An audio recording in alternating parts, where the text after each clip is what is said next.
नमस्कार। एक और नया वीडियो में आप सभी का बहुत बहुत स्वागत है।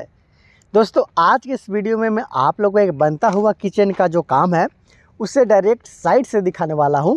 तो अगर आप भी अपने घर के लिए बनाने वाले हो किचन, तो आप इस वीडियो को देखिए, आपको अंदाज़ा लग जाएगा कि आपको अपना किचन को किस तरीक़ा से बनाना चाहिए। क्योंकि आज के इस वीडियो में मैं आप लोग को इस किचन में हुए जो अच्छा काम है उसके बारे में ही बताना चाहता हूं, और उसके साथ साथ जो इसमें गलती किया गया है उसके बारे में बताना चाहता हूं। बहुत सारे लोगों के मन में कन्फ्यूज़न रहता है कि किस तरीक़ा से इसका स्लैब का ढलाई करना है, उसका ऊंचाई क्या होगा, चौड़ाई क्या होगा, कितना मोटा उसका कास्टिंग होगा, कहाँ पे सिंक रहेगा, कहाँ पे खिड़की रहेगा, पूरा चीज़ बताने वाला हूँ। स्टार्ट करते इस बनते हुए किचन का साइज़ से। तो आप देख सकते हो कि इस किचन को 9 फीट बाई 12 फीट में बनाया जा रहा है। जी हाँ दोस्तों, 12 फीट इसका लंबाई है और 9 फीट इसका चौड़ाई है। अगर आपके पास इससे जो मिलता जुलता साइज़ है, फिर भी आप आसानी के साथ इसी पैटर्न पे किचन को बनवा सकते हो। तो चलिए चलते हैं इस किचन के अंदर और देखते हैं कि किस तरीक़े से इससे बनाया जा रहा है। उसके साथ हम लोग जान लेते हैं कि इस किचन के लिए 3 फीट बाई 7 फीट के लिए जो दरवाज़ा लगने वाला है उसका यहाँ पे काम आप देख सकते हो। यहाँ पे खाली जगह छोड़ा गया है। किचन में आप चाहो तो 2.5 फीट बाई 7 फीट का जो दरवाज़ा होता है उससे भी आप लगा सकते हो, लेकिन यहाँ पे 3 फीट बाई 7 फीट के लिए जगह छोड़ा गया है। चलते हैं किचन के अंदर और देखते हैं कि क्या काम किया गया है। तो सबसे पहले जब आप किचन में जाते हो, किसी भी किचन में जाते हो, तो आपको सबसे पहले जो किचन का प्लेटफॉर्म होता है उसके बारे में आप देखते हो, जानते हो और ये भी सोचते हो कि किस तरीक़े से यहाँ पे काम किया गया है। तो यहाँ पे देख सकते हो कि एल शेप का जो किचन का प्लेटफॉर्म है उसे यहाँ पे बनाया गया है, और साथ में इसके लिए जो फ्रीज़ रखने का जगह है वो भी इस किचन में आपको मिल जाएगा। एलोकेट किया गया है, ये देख सकते हो इस ढंग से यहाँ पे जगह रखा गया है। हालांकि ये ज़्यादा जगह छोड़ दिया गया है, लगभग 3 फीट के आसपास का जगह यहाँ पे छोड़ दिया गया है, आप देख सकते हो। लेकिन आसानी के साथ आपको 2.5 फीट में ही आपका जो किचन में जो फ्रीज़ रखने का जगह है वो आसानी के साथ आपका पूरा हो सकता है। 2.5 फीट के आसपास में यहाँ पे आपको आसानी के साथ जगह छोड़ने से भी आपका जो फ्रीज का जगह है वो आसानी के साथ बन जाता है। तो थोड़ा यहाँ पे ज़्यादा जगह छोड़ा गया है। इसका चौड़ाई के बारे में भी बात कर लेंगे कि आखिर ये जो आप देख सकते हो जो स्लैब का कास्टिंग किया गया है, जो इसका ढलाई किया गया है, उसका चौड़ाई क्या है। तो देख सकते हो कि इसका चौड़ाई 22 इंची रखा गया है, इधर भी और जो उधर वाला स्लैब है उसको भी।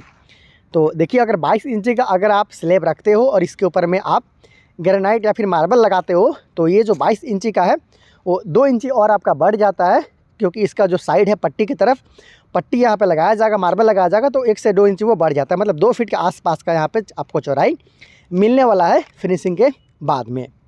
ये काफ़ी अच्छा इसका चौड़ाई रखा गया है, और इतना चौड़ा बनाते हो अगर आप अपना घर का जो किचन है स्लैब, तो आपको आसानी के साथ जो 4 बर्नर वाला चूल्हा होता है उससे भी आसानी के साथ आप यहाँ पे रख सकते हो। इसमें सिंक के लिए भी जगह दिया गया है। जो राइट साइड का आप कॉर्नर देख रहे हो वहाँ पे सिंक के लिए जगह छोड़ा गया। उसका साइज मैं आपको बताने वाला हूँ, लेकिन पहले बात कर लेते हैं इस स्लैब का हाइट का।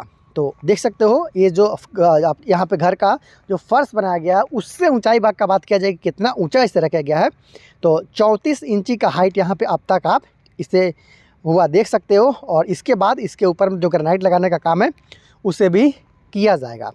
तो देखिए, कुछ इस ढंग से इस घर का जो किचन है उसका काम को किया जा रहा है।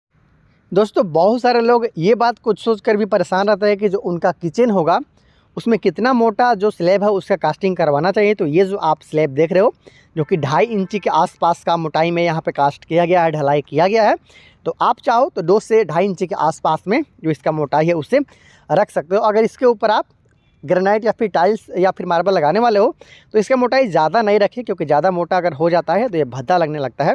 इसलिए 2 से 2.5 इंची स्लैब के लिए काफ़ी होता है। तो देखिए, इस ढंग से इस घर का जो स्लैब है, जो किचन का स्लैब है, उससे बनाया जा रहा है। आगे बढ़ते हैं। सबसे जो इम्पोर्टेंट पार्ट होता है किचन के लिए वो सिंक भी होता है, क्योंकि जो सिंक है वहाँ पे आपको बर्तन रखना होता है, बर्तन को धोना भी होता है। तो इसका जगह क्या रखा जाए, बहुत सारे लोग कॉर्नर पे भी रख देते हैं, तो वहाँ पे भी इसे आप रख सकते हो, लेकिन उसके लिए दिक्कत का सामना करना पड़ता है। उसके बारे में अभी आगे बात करेंगे। लेकिन ये जो खिड़की देख रहे हो, खिड़की भी बहुत ही ज़्यादा महत्वपूर्ण हो जाता है किसी भी किचन के लिए, क्योंकि जो इसमें निकलने वाला धुआं होता है उसे किस तरीक़ा से बाहर निकाला जाए उसके लिए भी आपको सोचना चाहिए। तो यहाँ पे आपको 4.5 फीट बाई 4 फीट का एक बड़ा विंडो देखने को मिलता है, और ये जो आप एक और विंडो यहाँ पे देख सकते हो, इसका साइज़ 3 फीट बाई 4 फीट का रखा गया, मतलब एक बड़ा साइज़ का यह विंडो और एक छोटा साइज़ का विंडो यहाँ पे लगाया गया है। डबल विंडो लगाते हो तो आपको इसका एडवांटेज भी पता होना चाहिए। इसका फ़ायदा ये है कि आप एक तरफ से अगर धुआं निकलता है और किसी और दूसरा विंडो की तरफ से निकलने का जगह नहीं है, थोड़ा कम जगह है, फिर भी आपको जो दूसरा विंडो है उधर से निकल सकता है, और डबल विंडो से आपको आसानी के साथ जो इसका धुआं रहता है वो निकल जाता है। उसके साथ साथ आप इसके ऊपर में ये देख सकते हो, गोलाकार जगह देख सकते हो छोड़ा गया है, तो यहाँ पे आप एग्जॉस्ट फैन भी लगा सकते हो, जिससे आपका जो किचन का धुआं रहता है वो आसानी के साथ बाहर निकल जाता है। तो देखिए कुछ इस ढंग से इस घर का काम को किया जा रहा है। डबल विंडो के साथ इसका किचन है उसे बनाया जा रहा है। बात कर लेते हैं सिंक का जो साइज़ है उसे क्या रखें और किस तरीक़े से यहाँ पे आप फिट कर सकते हो। तो चलिए, साइड की तरफ यहाँ पे सिंक है, बिल्कुल सही जगह पे लगाया गया है। और उसके साथ साथ इसका साइज़ का बात कर लिया जाए तो देख सकते हो रेक्टेंगुलर साइज़ में यहाँ पे इस सिंक को लगाया गया है, और 1.5 फीट बाई 2 फीट का साइज़ में इसे रखा गया है। और इसमें आप चाहो तो आसानी के साथ जो सिंक होता है उसका काम करवा सकते हो, यहाँ पर फिक्स आप कर सकते हो।